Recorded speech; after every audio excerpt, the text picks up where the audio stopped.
Assalamualaikum, nama saya Permadi. Hari ini saya sedang berada di Tower of David atau Menara Nabi Daud di kota purbakala Yerusalem Al-Quds, kota suci tiga agama.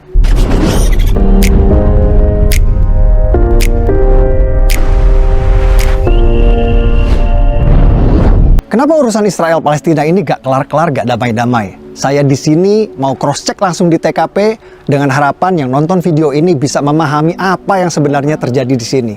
Yuk kita simak fakta-faktanya. Jas merah, jangan sekali-kali melupakan sejarah, kata pendiri bangsa kita Bung Karno. Agar bisa memahami urusan Israel-Palestina ini, kita perlu tahu sejarahnya dulu. Karena tanpa tahu sejarah akan sulit bagi kita untuk mengerti kenapa kedua belah pihak ngotot merasa berhak atas Palestina. Jadi, ikuti ulasan sejarahnya dulu ya. Do you think Arabs are natives of Palestine? They're from the region, but not originally. Kekeliruan orang pada umumnya adalah mengira bangsa asli Palestina itu adalah Arab Muslim, padahal faktanya bukan. Palestina berasal dari kata Filistin, dan berdasarkan keterangan yang saya dapat di Museum Filistin di sini, bangsa Palestina berasal dari Pulau Kreta di Kepulauan Yunani. Mereka berlayar dari Pulau Kreta Yunani dan menetap di tanah yang kita kenal sekarang dengan nama Palestina. Jadi bangsa Palestina aslinya bukan Arab Muslim, tapi orang Yunani kuno. Waktu bangsa Filistin kesini dari Yunani, daerah ini dulu belum bernama Palestina. Daerah ini dulu masih bernama Kanaan atau Tanah Kanaan. Apakah waktu itu sudah ada bangsa Arab dan Yahudi di sini? Jawabannya belum. Bani Israel atau bangsa Yahudi baru datang ke tanah Palestina setelah Nabi Musa meminta kepada Fir'aun Raja Mesir untuk membebaskan mereka dari perbudakan. Setelah terbebas dari Fir'aun, Nabi Musa membawa Bani Israel atau bangsa Yahudi ke tanah yang dijanjikan. Itulah tanah yang kita kenal sekarang dengan nama Palestina. Bahkan kitab suci kita umat Islam merekam kejadian ini di dalam surah Al-Maidah ayat 21 yang berbunyi, "Wahai kaumku, Nabi Musa menyeru kepada Bani Israel Yahudi, masuklah ke tanah suci Palestina yang telah ditentukan Allah bagimu, dan jangan kau berbalik ke belakang, nanti kau akan menjadi orang yang merugi." Setelah terbebas dari Firaun, Bani Israel Yahudi hidup di tanah Palestina ini turun-temurun selama ribuan tahun, mendirikan kerajaan Israel yang raja-rajanya tidak asing bagi kita. Salah satunya Raja David, atau yang kita umat Islam kenal dengan nama Nabi Daud. Siapa yang tidak tahu cerita Nabi Daud? Ia mengalahkan raksasa bangsa Filistin bernama Goliat hanya dengan sebuah batu. Lalu ada Raja Solomon, anak kandung dari Nabi Daud, atau yang kita umat Islam kenal dengan nama Nabi Sulaiman. Nabi Sulaiman adalah raja Yahudi yang membangun kuil suci untuk tempat ibadah agama Yahudi yang dikenal dengan nama Kuil Solomon. Kuil Nabi Sulaiman bertahan 400 tahun sampai ia dihancurkan oleh pasukan Babylon yang dipimpin oleh Raja Nebukadnezar. Kuil tersebut baru dipugar lagi oleh raja Yahudi bernama Herod yang nantinya akan dihancurkan lagi oleh pasukan Romawi. Yang di belakang saya itu adalah tembok ratapan, tempat paling suci bagi agama Yahudi seperti Ka'bah buat umat Islam. Tembok ratapan ini dulunya adalah bagian dinding dari kuil suci agama Yahudi yang dibangun oleh Nabi Sulaiman. Kuil bertahan 600 tahun sampai ia dihancurkan oleh bangsa Romawi pada tahun 70 Masehi. Lalu karena benci pada bangsa Yahudi, Kaisar Romawi Hadrian merubah nama Israel menjadi Palestina, nama yang bertahan sampai hari ini. Jadi Kaisar Romawi Hadrian lah yang memberi nama Palestina pada daerah ini. Aslinya daerah ini bernama Tanah Kanaan. Lalu Bani Israel Yahudi datang, namanya berubah menjadi Israel. Kemudian oleh Kaisar Romawi Hadrian, nama Israel diganti menjadi Palestina. Jadi faktanya bangsa Yahudi memang sudah ada di tanah Palestina ribuan tahun sebelum Arab dan Islam masuk ke tanah Palestina. Inilah yang dijadikan landasan prinsip bangsa Yahudi sekarang ngotot mempertahankan negara Israel ini. Lalu kapan Arab dan Islam masuk ke tanah Palestina? Arab dan Islam masuk ke Palestina saat Khalifah Umar menaklukkan Yerusalem Al-Quds pada tahun 638 Masehi. Tempat ini bernama Umar bin Khattab Square atau alun-alun Umar bin Khattab. Dinamakan untuk mengenang sang Khalifah Umar yang menaklukkan Yerusalem Al-Quds pada tahun 638 Masehi. Waktu Khalifah Umar ke sini, Masjid Aqsa Qibli ini belum ada. Dome of the Rock atau Haram Al-Sharif, tempat Nabi Muhammad Isra Mi'raj juga waktu itu belum ada. Waktu Khalifah Umar ke sini, yang ada di sini adalah sisa-sisa reruntuhan kuil agama Yahudi yang dibangun oleh Nabi Sulaiman dan dihancurkan oleh Romawi. Di atas reruntuhan kuil Nabi Sulaiman inilah Khalifah Umar membangun masjid sederhana beratapkan kayu yang nantinya dipugar oleh Raja Dinasti Umayyah Sultan Abdul Malik bin Marwan menjadi yang kita kenal sekarang dengan Masjid Aqsa. Dome of the Rock Haram al-Sharif baru dibangun oleh Sultan Abdul Malik bin Marwan, Raja Dinasti Umayyah pada tahun 688 Masehi. Dan Masjid Aqsa Qibli baru dibangun pada tahun 705 Masehi. Kedua bangunan tersebut baru ada 70 tahun setelah Nabi Muhammad wafat. Sampai di sini mungkin ada yang bertanya, lalu bagaimana dengan surat Al-Isra ayat 1 yang menceritakan perjalanan Nabi Muhammad Isra Mi'raj ke Masjidil Aqsa? Simak wawancara saya dengan sejarawan arkeolog ahli situs-situs purbakala di sini. Guys, hari ini kita bersama Dr. John Seligman, sejarawan arkeolog ahli situs-situs purbakala bergelar Dr. S3. And the area of the Sakra, the rock, where Muhammad had risen to heaven to go and meet the prophets, as described in Surah Al-Isra, what is meant by the word Aqsa. The word in English, Aqsa, is the furthest place. It doesn't say the word Jerusalem at that time, but that immediately is understood. When Umar enters Jerusalem, he would have mostly found an empty space, and for that reason he builds a small mosque on what is today known as the area of the Al-Aqsa Mosque. The first mosque was built by Umar, and that was replaced by a later mosque built by Abdul Malik. Menurut penjelasan para ulama, Masjid Aqsa pada ayat tersebut bermakna masjid terjauh, juga mempunyai makna tempat bersujud. Jadi yang dimaksud Masjid Aqsa pada ayat tersebut bukan ini, juga bukan ini, karena kedua bangunan ini belum ada pada waktu itu. Arab dan Islam berkuasa selama 500 tahun sampai kerajaan Kristen Prancis datang. Atas perintah Paus di Vatikan, pasukan Prancis datang menaklukkan Palestina yang kita kenal sekarang dengan istilah Perang Salib. Raja Kristen Prancis mendirikan kerajaan Yerusalem dan berkuasa di Palestina selama 100 tahun sampai akhirnya dikalahkan. Setelah 100 tahun, akhirnya Prancis menyerah pada pasukan Raja Salahuddin Ayyubi yang berhasil merebut Palestina kembali ke tangan Islam. Setelah era Raja Salahuddin Ayyubi, Palestina sempat beberapa kali pindah tangan. Pada tahun 1200-an, Palestina jatuh lagi ke tangan kerajaan Kristen Eropa yang dipimpin Raja Frederick II dari Jerman. Namun tak lama direbut kembali oleh Kesultanan Islam Mamluk yang pasukan berkudanya terkenal perkasa. Sampai tiba pada era kejayaan Islam, lahirnya superpower pada waktu itu, yakni Kerajaan Ottoman Turki.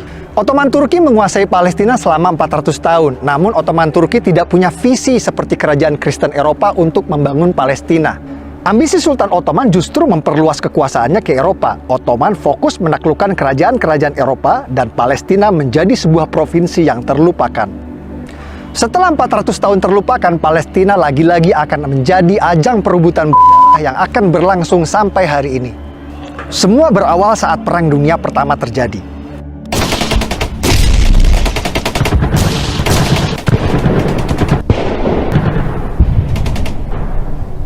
Ottoman Turki kalah di Perang Dunia I dan dipaksa menyerahkan sebagian besar wilayahnya kepada negeri pemenang Inggris dan Prancis. Provinsi Suriah dan Lebanon menjadi milik Prancis, Provinsi Palestina dan Jordan jadi milik Inggris. Inggris mengganti nama Palestina menjadi British Mandate Palestine. Lalu Perdana Menteri Inggris langsung mengambil inisiatif mendukung pendirian negara Israel di Palestina lewat deklarasi Balfour yang berbunyi, "Pemerintahan Yang Mulia Ratu Inggris mendukung pendirian rumah nasional untuk bangsa Yahudi."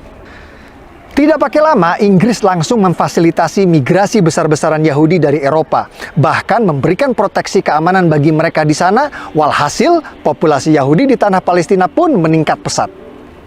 Lonjakan imigran Yahudi di Palestina menimbulkan gesekan dengan penduduk Arab yang berujung pada konflik. Tahun 1920, warga Arab menyerang pemukiman Yahudi di Yerusalem, menewaskan 5 orang yang dikenal dengan kerusuhan Nabi Musa. Persekusi Arab terhadap Yahudi terus terjadi selama 9 tahun. Puncaknya tahun 1929 menewaskan 67 warga Yahudi di Hebron.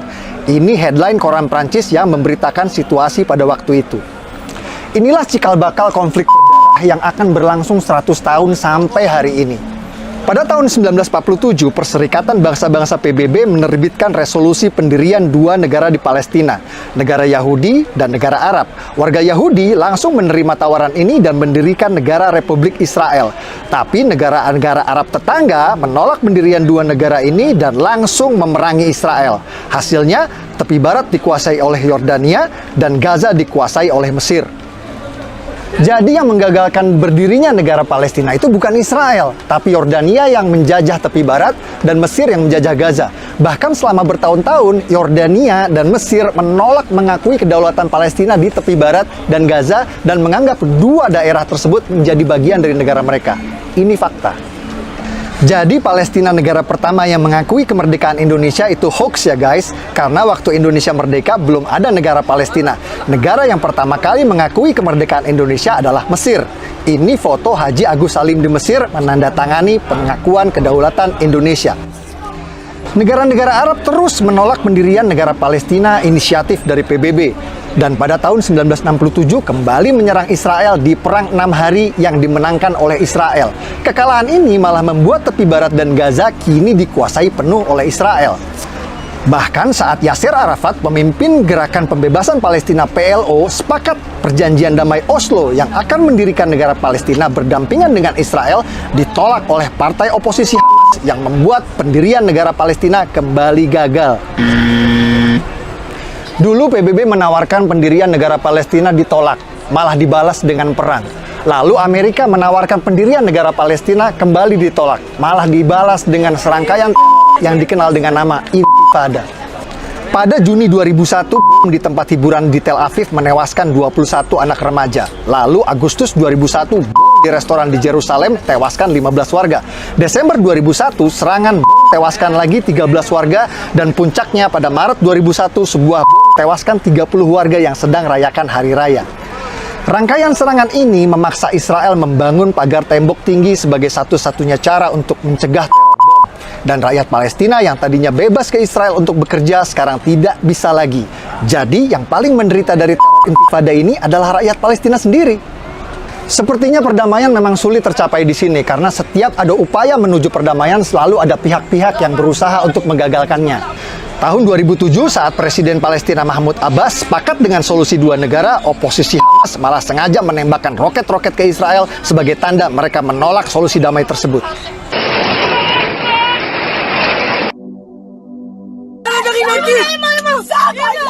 Yang banyak orang Indonesia tidak tahu, oposisi Hamas di sini itu seperti OPM di Indonesia. Mereka tidak mau mengakui pemerintahan sah Palestina dan ingin mendirikan negara sendiri di Gaza.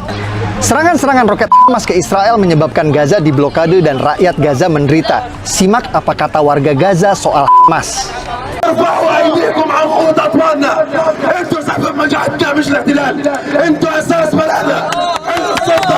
على ما اجت بعد الانقلاب اللي صار في قطاع غزه ساءت الاوضاع على العمال، لا كابونه ولا مساعدات ولا رواتب. احنا بنطالب براتب شهر. حررناهم من اليهود. دينا عيب يا اخي، عيب اسمع، عيب اليهود، اليهود سرقوا السود. Yang bikin sulit damai di sini bukan Palestina radikal saja, tapi juga Yahudi radikal. Salah satu masalah besar yang ditimbulkan oleh Yahudi radikal adalah illegal settler atau pemukim ilegal di tepi barat West Bank yang merupakan wilayah Palestina. Illegal settler atau pemukim ilegal dari Israel sengaja melanggar perbatasan dan membuat pemukiman ilegal di tepi barat yang merupakan wilayah Palestina. PBB pun mengecam keras tindakan pelanggaran perbatasan ini dan menyebutnya sebagai tindakan ilegal yang merusak perdamaian. Pemerintah Israel berulang kali mengerahkan militer Israel IDF untuk menggusur para pemukim ilegal ini dari tanah Palestina. Namun mereka tetap kembali dan kembali lagi melanggar perbatasan, membuat perdamaian sulit tercapai. Fakta-fakta yang saya sajikan di video ini adalah hasil investigasi langsung di TKP. Banyak narasumber yang tidak mau tampil dalam video karena alasan keamanan.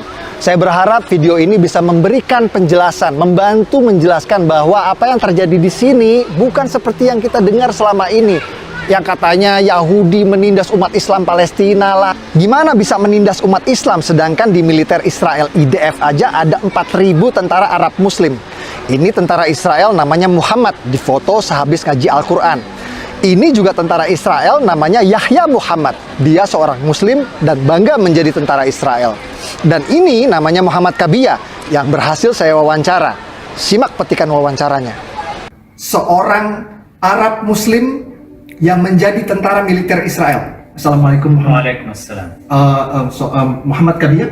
Yeah. Alright. Are you Muslim? Alhamdulillah. And you're Arab too. Yeah. Yes. Okay, this is very strange. I really would like you to explain to the Indonesian viewers, why are you, as an Arab and a Muslim, join the Israeli army, the IDF? Isn't that like you are, battling against your Muslim brothers? No, I'm battling and fighting against the terror, and the terror no have brothers, and I'm Israeli, and it's not a religion war. It's a war between a country want to be and between a organization that using the Islam name for their agenda. Fakta-fakta seperti ini tidak pernah diberitakan di tanah air karena fakta tidak laku dijual. Yang laku dijual adalah berita sensasional meskipun sering bertolak belakang dengan fakta di lapangan. Peduli Palestina dalam masalah kemanusiaan. Betul, saya setuju. Tapi jika Anda peduli tanpa tahu fakta, hanya akan membuat Anda mudah dibodohi oleh penipu maling donasi seperti ACT yang sering memutarbalikkan fakta agar uang keluar dari dompet Anda. Dengan saya Permadi, dari kota Purbakala Jerusalem Al-Quds. Assalamualaikum warahmatullahi wabarakatuh.